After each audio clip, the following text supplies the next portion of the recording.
来看新北市的消息，原警唔那知法犯法，佮家己开交警。之前新北市像那有民众咧检举讲，破坏街市场内有一间人家厝，敢若伫开交警。警方锁定了，展开行动，总共掠到12个人。较憾的是，交警负责人只是8总队一个姓朱的员警，伫现场佮找到毒品的咖啡包，也过伊讲是来耍的尔。后来以5万块交保，8随家停职，并且甲记一支大告。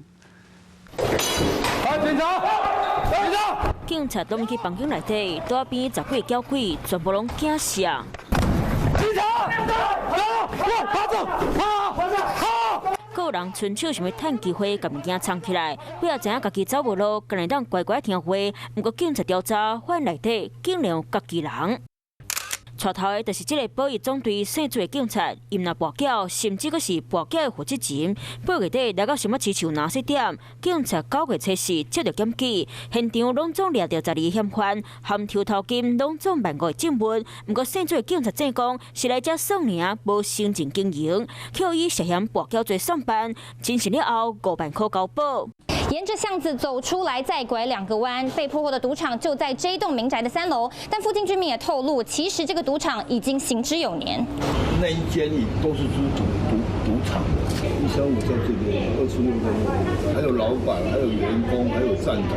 伫咧市仔内底徛街开缴场，警察巡逻嘛歹发现，而且这个姓朱的警察107年特科班毕业了后，来到行政支援，佮扣掠到伊骹手无清气，侵占嫌犯12万的现金，互调查。今年5月才回到保育总队，不过消息传出来，佮听讲保育高阶警官甲负责侦办的树南警察施压，要求袂当对外说明。依照行政规定，要记一大过来做一个惩处，那必要做一个辅导。 来考核他。警察界别警交代，署长吴明超把亲身回应，主线是做警察知法犯法，为防停职处分，马防起一支大告。 Hello， 大家好，我是乃瑜，要教给大家2个任务。第一个，华视新闻的脸书专页，你按赞了吗？还有华视新闻的 YouTube 频道，赶紧订阅起来，还要记得按赞，开启小铃铛哦。